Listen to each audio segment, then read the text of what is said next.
L'AMIF, le salon de l'Association des maires d'Île-de-France, les 30 juin et 1er juillet 2021, en direct sur Radio Imo et Radio Territoria. Et nous sommes effectivement toujours en direct pour cette deuxième journée depuis le salon de l'AMIF, l'Association des maires d'Île-de-France, sur Radio Imo et Radio Territoria, avec un nouvel invité, une nouvelle rencontre enrichissante, bien évidemment. Philippe Mazet est avec nous, bonjour. Bonjour. Merci beaucoup d'être là. Vous êtes directeur général d'EGF, BTP, Entreprise Générale de France, Bâtiments, Travaux Publics, c'est ça? C'est ça. Bon, et alors dites-moi, EGF, concrètement, parce que c'est une vieille maison déjà, si je puis dire. C'est une maison qui a presque 120 ans. 120 ans. Exactement. Vous les faites pas. Merci, vous êtes gentil. Vous non plus. Merci. Oui, en fait, EGF, c'est le syndicat des entreprises générales du BTP. Alors, les entreprises générales, c'est quoi? Ce sont les entreprises qui accompagnent leurs clients, notamment les collectivités, de A à Z sur un projet de BTP, de construction, dans une appréhension globale. Bien sûr, ce sont les plus grandes entreprises qu'on connaît, les trois majors, Bouygues, Vinci, Eiffage. Ce sont aussi des ETI et des PME. Et ça veut dire combien d'entreprises dans toute la France alors? 35 entreprises, dont un tiers de PME, qui sont fédérées au niveau national pour offrir des solutions globales dont aujourd'hui les maîtres d'ouvrage ont plus que jamais besoin. Alors, vous travaillez avec le syndicat des directeurs généraux des collectivités locales. C'est pas n'importe qui, ces gens-là, parce que quand même, c'est vos interlocuteurs, j'ai envie de dire, privilégiés quand même sur la longueur, sur la partie quand on est dans la construction, dans la fabrication, etc. Ils sont là, ils vous accompagnent et vous les accompagnez du début, j'ai envie de dire, jusqu'à la fin. Racontez-nous, ce syndicat des directeurs généraux des collectivités locales, c'est qui et ils font quoi en quelques mots? Les directeurs généraux des collectivités locales, ce sont les chevilles ouvrières, les chefs d'orchestre auprès des élus dans les collectivités. Pour nous, ce sont des interlocuteurs, je dirais, essentiels. D'abord, il ne faut pas se le cacher, ce sont les clients de nos entreprises. Beaucoup de les collèges, les gymnases sont construits par ces clients publics. Mais plus que ça, ce sont des hauts responsables qui, auprès des élus, sont là pour penser la stratégie d'un territoire. Comment construire la ville du développement durable aujourd'hui? C'est leur sujet principal auprès des élus. On voit bien que les électeurs attendent des élus qu'on concilie relance, développement économique, logement et environnement dans toutes les villes. Et c'est à eux de le penser. Et c'est exactement les sujets sur lesquels nos entreprises sont mobilisées. Nous sommes Donc là. il y a un vrai travail commun là. Exactement. Nous avons cet objectif en commun à un moment où les messages sont un peu troublés. À la fois, on veut la relance et on a besoin de logements. Plus que jamais, le nombre de logements construits s'écroule cette année en France. C'est vrai. Et en même temps, on veut la ville bas carbone, le développement durable. Et il y a un discours assez faux, mais qui commence à s'imposer, c'est pour ça qu'on se bat ensemble contre ça, qui est de dire, si on veut faire du développement durable et du bas carbone, il faut construire moins. Bien sûr que non. Il faut construire plus. Et mieux. Plus et mieux aux bons endroits, avec les bons matériaux, et éviter que les gens aient 1 heure de trajet à faire par jour en voiture. C'est ça qui fait des émissions de carbone. Ça veut dire qu'il faut penser la ville durable ensemble, la construire, l'aménager, pour montrer que c'est en construisant plus et mieux qu'on fera du bas carbone, c'est certainement pas en construisant moins. De toute façon, les électeurs ne le pardonneront pas, parce que aujourd'hui, on a besoin de logements. En France, on a besoin chaque année de 500 000 à 550 000 logements. On va vers 300 000 construits cette année. Donc il y a bien sûr la question de la relance économique, mais il y a aussi un besoin. L'environnement ne doit pas être au détriment du logement. Dans ce que vous dites, et ce qui est intéressant, évidemment, et je pense que les choses sont en train quand même un petit peu de changer, parce que si on prend l'Île-de-France par exemple, on a mis les habitants à l'est et les entreprises à l'ouest. Et ça, on ne peut plus le faire, c'est fini. C'est fini. Dans ce qu'on construit, il faut qu'il y ait l'activité économique qui aille avec le logement, que l'emploi aille avec le logement. Ça veut dire qu'il faut souvent reconstruire, il faut transformer des bâtiments de bureaux, surtout qu'avec le télétravail, les modes de vie changent, en logement. Il faut penser tout un quartier, un écoquartier, avec les infrastructures. Il y a tout à reconstruire. Il faut refaire la place du village, tout simplement. Non mais c'est ça. Voilà. C'est vraiment ça, si on veut donner une image. Et pas une seule, justement. Il faut refaire des places de village. Ça veut dire que la ville bas carbone, c'est notre défi commun, tout en logeant et en construisant ce dont les électeurs, les habitants, la société a besoin. C'est pas évident. Ouais. Hein, parce que c'est facile de dire « Ah ben on va faire de l'environnement, on ne construit plus ». Mais c'est absolument pas la solution. Ouais. Philippe Mazet, vous avez mis en place donc des groupes de travail pour réfléchir sur les problématiques que rencontrent les collectivités, sur tous ces sujets dont on vient de parler, notamment le sujet environnemental. Groupe de travail avec le syndicat des directeurs généraux des collectivités locales. Qu'est-ce que vous attendez à travers ces groupes de travail ? Bon, alors, effectivement, merci beaucoup de nous amener là-dessus, parce que c'est le cœur de notre coopération. On a parlé des grands objectifs. La construction, le développement et le développement durable, la ville bas carbone. Ça, c'est les objectifs. Pour ce faire, il y a un thème de travail peut-être principal que je souhaiterais mettre en avant, c'est celui de comment passer des marchés, comment utiliser la boîte à outils de la commande publique au mieux. On a en France... Dieu que c'est compliqué. C'est très compliqué.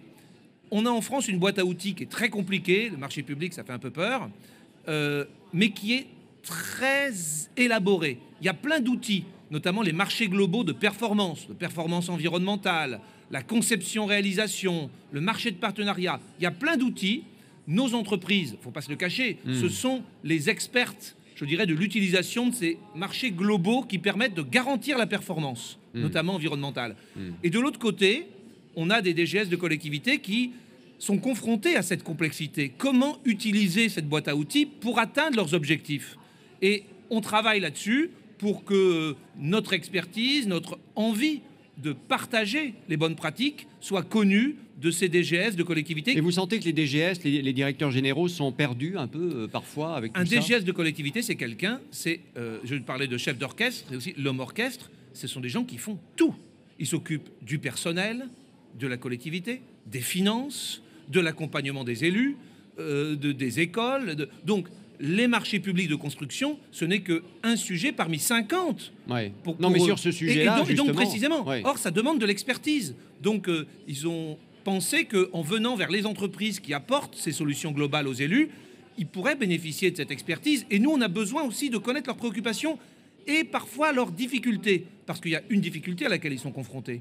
Il y a beaucoup d'élus pour lesquels ils travaillent, de collectivités, on se dit « Oh non, il ne faut pas faire des marchés globaux, ça empêche de faire travailler les PME locales. » Et on sait que c'est important dans cette période Bien sûr, de relance. Et de relance. Et là aussi, c'est une idée totalement erronée. Sur nos marchés, les 2/3 sont faits, entre la moitié et les 2/3, par des PME et 85% par des PME du département. Mais ça, ils ne le savaient pas. Vous voyez, quand on leur dit ça, ils disent « Ah bon ?» D'où l'utilité, effectivement, de ces partenariats. On pensait que travailler avec une entreprise générale, c'était retirer du travail aux PME locales. Voilà, donc on a besoin d'échanger dans les deux sens. Et vous travaillez avec eux sur les aspects juridiques ? Alors voilà, la commande publique, le développement durable, l'empreinte locale pour bien faire bénéficier les marchés globaux aux PME locales. Nous, ce qu'on propose, par exemple, et ça se fait dans certaines collectivités, c'est qu'il y ait des critères d'emploi de PME locales que eux-mêmes mettent dans le marché. Nous, on demande que ça. De toute façon, nos entreprises sont là pour entraîner un écosystème local. Et ça, ils ne savaient pas que c'était possible. Pour eux, entreprise générale, c'était opposé à PME locale. Donc, ils se privaient très souvent de cette approche marché global qui est pourtant indispensable si on veut de la performance environnementale. Bon, donc le message est bien passé et c'est intéressant. Vous pouvez apporter cette expérience. Exactement. C'est pour ça que vous proposez et que vous travaillez avec eux. Et on a besoin de il faut se nourrir les uns Parce les autres. Parce qu'un DGS de collectivité, il a des marchés. contraintes, il a des contraintes financières, des contraintes juridiques, des contraintes politiques aussi, avec des fausses idées comme celles sur les PME que je viens de vous dire. Il a tout ça qui lui arrive. Il faut aussi qu'il nous explique comment ils prennent leurs décisions et quelles sont leurs contraintes. Nous, on a les nôtres, ils ont les leurs, et on va avancer pour le meilleur. Alors dites-moi, puisque vous représentez, au-delà de cette coopération qui est vraiment intéressante, puisque vous représentez les entreprises de France, du bâtiment, moi j'ai envie de vous dire quand même, on en a un peu parlé au début, c'est vrai que la construction neuve est en panne.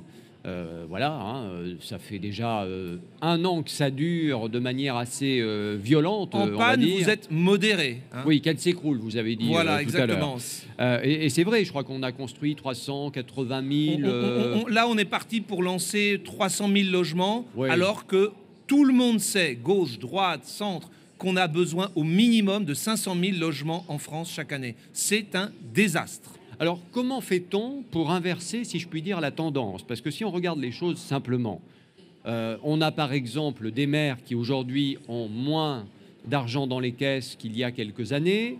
Ils ne perçoivent plus la taxe d'habitation.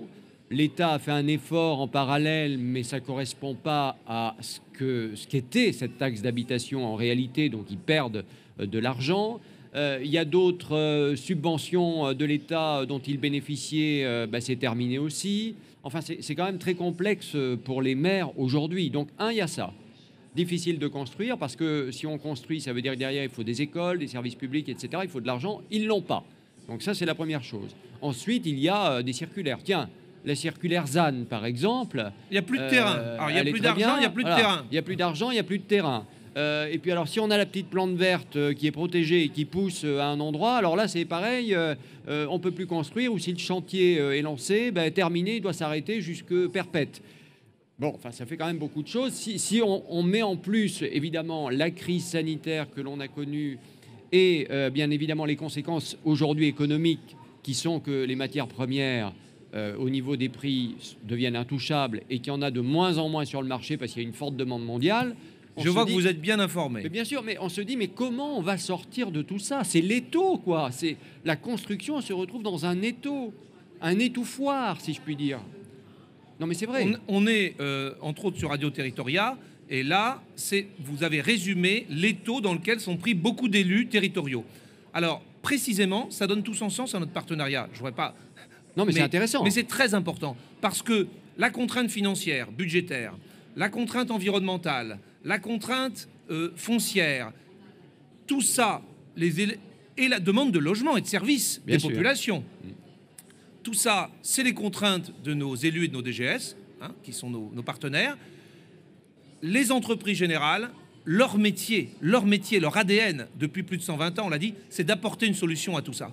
C'est de construire de façon écologique, en optimisant le projet, c'est d'apporter du financement, c'est d'aller chercher du financement, bien souvent, parce qu'une entreprise générale, ça veut dire des délais garantis, de la qualité et de la performance environnementale. Et ça fait venir des subventions et du financement. Parfois, c'est même nos entreprises qui se chargent de financer le projet sur une très longue durée, etc. Monter l'ensemble du projet pour intégrer toutes ces contraintes, ça ne peut pas se faire en traitant les sujets petit bout par petit bout. Il faut une approche globale, une approche générale. C'est exactement ce que font nos entreprises. C'est pour ça qu'on se dit, avec toutes ces contraintes, ce que font nos entreprises va de plus en plus, on le sait, elles ont du succès. Les marchés globaux ont du succès en France. Ça va de plus en plus être la réponse. Et d'ailleurs, il n'y a pas besoin de changer la loi. Vous me demandez que faire. C'est écrit dans le code de la commande publique. Mais encore faut-il l'utiliser parce que c'est très compliqué. C'est pour ça qu'on est là pour débloquer et trouver des solutions globales à des problèmes, comme vous l'avez dit, qui sont des problèmes de plus en plus globaux. J'ai une dernière question à vous poser, Philippe Mazet. Je profite de votre présence, bien évidemment, pour cette question. Vous représentez les entreprises françaises du secteur du BTP. Aujourd'hui, on sait que vous avez plein de métiers en tension, que vous ne trouvez pas de main-d'œuvre. Vous en êtes où sur cette question-là, concrètement? Est-ce que vous savez combien il manque de main-d'œuvre dans vos entreprises aujourd'hui? Alors d'abord, nous sommes le premier créateur d'emplois en France. Ça, c'est important de le dire. On a continué de travailler sur les chantiers pendant la crise sanitaire, on s'est adapté et on a réussi. Nos entreprises, qui sont un peu les grandes et les moyennes, ont d'ailleurs permis à leurs sous-traitants, PME, avec lesquels on travaille, de s'équiper. Dès le début de la crise, le BTP ne s'est pas arrêté. Aujourd'hui, il manque effectivement chaque année plusieurs dizaines de milliers d'emplois. C'est nous les premiers responsables. On ne sait pas se rendre attractif. Parce que vous n'êtes pas attractif. On ne sait pas expliquer. Mais pas attractif pourquoi? Parce que les salaires sont trop bas? Non, parce que pour les jeunes, pour les parents... déjà, il faut travailler. Oui, déjà, il faut travailler, effectivement. C'est un problème, quand même. Et pour les jeunes et pour les parents... il faut travailler, c'est fou. Pour les jeunes... c'est vrai, on en rigole, mais il y a un peu de ça quand même. Le BTP, on se dit, c'est sale, on est dehors, il fait froid, ça peut être dangereux. Et ce que les... Or, à tous les niveaux de la hiérarchie sur un chantier aujourd'hui, on est sur un métier qui se numérise. Les entreprises générales, c'est normal, on est un peu la tête de proue de la profession. On est en pleine révolution numérique. Le chantier, aujourd'hui, il est numérique. Et on travaille avec du sens. Il faut toujours des hommes sur le terrain. Mais et les jeunes, oui... Mais les métiers sont facilités. Voilà. Et il y a du sens. C'est un métier du développement durable.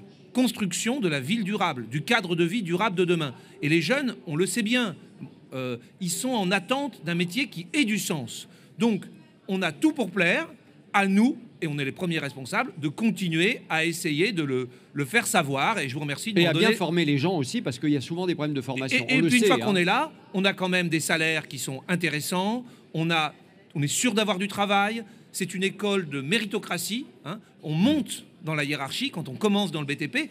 On a tout pour plaire. Merci de me permettre de le faire savoir une nouvelle fois. Eh bien, en tout cas, on était ravis de vous accueillir, Philippe Mazet, directeur délégué général d'EGF, BTP, Entreprise Générale de France, Bâtiments et Travaux Publics, avec nous sur Radio Territoria et Radio Imo. Et c'est vrai que c'est un beau secteur qu'il faut soutenir. Et les jeunes qui nous écoutent, ben voilà, s'ils cherchent du boulot, etc., qu'ils viennent vers vous. Les portes sont grandes ouvertes. Les portes sont grandes ouvertes et il faut bien commencer d'une manière ou d'une autre dans la vie professionnelle, tout simplement. Merci à vous d'être venu nous voir. À très bientôt.